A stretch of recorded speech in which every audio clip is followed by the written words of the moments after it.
ஆகவும் பல சிந்தனைகள் கொண்டதாகவும் இருந்தது. என்னுடைய கேள்வி பார்த்தீங்கன்னா, நீங்கள் உங்களுடைய உரையில் வழிபாடுகள் முழுமையாக இயங்கும் வரை தான் நமக்கு வாழ்வுன்னு சொல்லிட்டு சொன்னீங்க. நம்ம புதிய பணிகள் என்ற தலைப்பு சிந்திச்சிட்ருக்கோம்.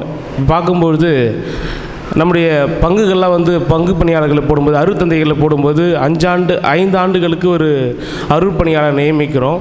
அப்படி நியமிக்கும் போது இந்த ஃபஸ்ட்டு 5 இயர்ஸ்க்கு பாரிஷ் மினிஸ்டராக இருக்கக்கூடிய ஃபாதர் பார்த்தீங்கன்னாக்கா அந்த பங்கில் ஒரு ரேடிக்கலாக அந்த பங்கு இயக்கி கொண்டிருக்கார்.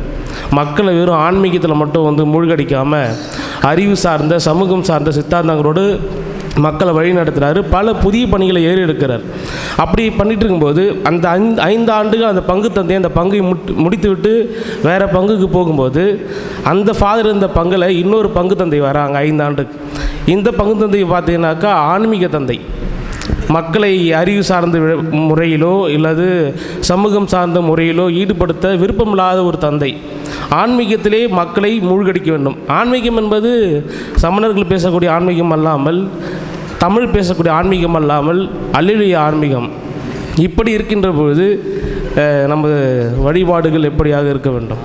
அண்டர்ஸ்டாண்ட் த கொஸ்டின் இஸ், அது ஒரு இன்னெவிட்டபிள் பேட் ப்ரெடிகமெண்ட் நம்ம சமூகத்தில், அது தவிர்க்க முடியாமல் இருக்குது.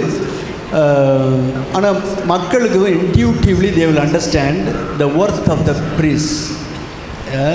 நீங்கள் மக்களையே நீங்கள் இன்னும் கட்டி எழுப்பியிருந்தா அந்த மக்கள் அடுத்தாப்பில் வர வெறும் பூசாரி வேலை வச்சுக்கிட்டு இருக்காதீங்கன்னு சொல்லலாம். நல்லா கட்டி எழுப்பியிருந்தா அதை ட்ரை பண்ணி பாருங்கள். இன்னொரு aspect I am saying, the church is systemic, prophetic and cultic. 3 aspects. அதனுடைய காம்பினேஷன்ஸில் பிரச்சனை இல்லாமல் நம்ம பார்த்துக்கணும். சில பேருக்கு இந்த கல்டிக் ஆஸ்பெக்டில் ரொம்ப ஈடுபாடு வரும். சில பேருக்கு ப்ரொஃபெட்டிக், ஒரு 10-20 வருஷத்துக்கு முன்னாடி எங்கள் செமினர்லாம் பார்த்திங்கன்னா இடிக்கவும் தகர்க்கவும் அந்த மாதிரி வார்த்தைகளை தான் பைபிள்லேருந்து எடுப்பாங்க, வேறு எதுவுமே எடுத்து பேச மாட்டாங்க. But search is also systemic system. But it is true, there's a problem. I am also equally angry with you. சில பேர் நல்லா செஞ்சுட்டு போகிறாங்க, பார்ட்டிசிபேட்டரி பாடிஸ் எல்லாம் க்ரியேட் பண்ணுறாங்க. அடுத்த சாமியார் போய் கம்ப்ளீட்டாக எடுத்து முடித்து சோசியக்கார மாதிரி உட்காந்து நவநாள் காசு இந்த மாதிரி தீர்த்தத்தை கடைசியாக தீர்த்தம் இப்போ பூசைக்கு கடைசியில் ஒருத்தர் தெளிச்சிக்கிட்டு இருக்காரு. இப்போ கேள்விப்பட்டேன் எங்கள் டயஸில் ஒருத்தர் பூசை கடைசியில் இந்த உப்பு கலந்த தண்ணீர் தெளிக்கப்படும் இடமெல்லாம் இருக்குல்ல, அதை கடைசியாக என்ன லேட்டாக வர்றாங்களாம் பீப்பிள். அதனால் இது மாதிரி சில முட்டாள்தனங்கள்லாம் இருக்குது. சொன்னால் அதை எடுத்துக்க மாட்டேங்கிறாங்க. It has to know, it must have a logic அப்படிங்கிறதெல்லாம் எடுத்துக்கிறது. உப்புவே போட வேண்டிய அவசியமும் இல்லை.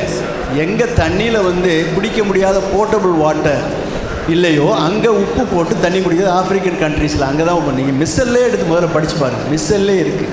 உப்பு போட வேண்டிய அவசியம் இல்லை. பிஷப்ஸே போடுறாங்க உப்பு போட வேண்டிய அவசியமே இல்லை. Okay, good. But it is a problem. It's a problem. We have to collectively common minimum understanding அந்த டயசிஸில் வச்சு, நீங்கள் பிரசங்கம்னா 10 நிமிஷம் தான் வைக்கணும், ஞாயிறு வழிபாடுனா 1-1.5 மணி நேரத்துக்குள்ளே முடிச்சிடணும், நீங்கள் ஃபைனான்ஸ் கமிட்டி வைக்கணும், இப்படின்னு காமன் மினிமம் ப்ரோக்ராம்ஸை நீங்கள் அங்கே டயசிஸில் பேசி அப்படி அதுதான் கட்டி எழுப்புதல். அது challenges. I am one with you in understanding the problem.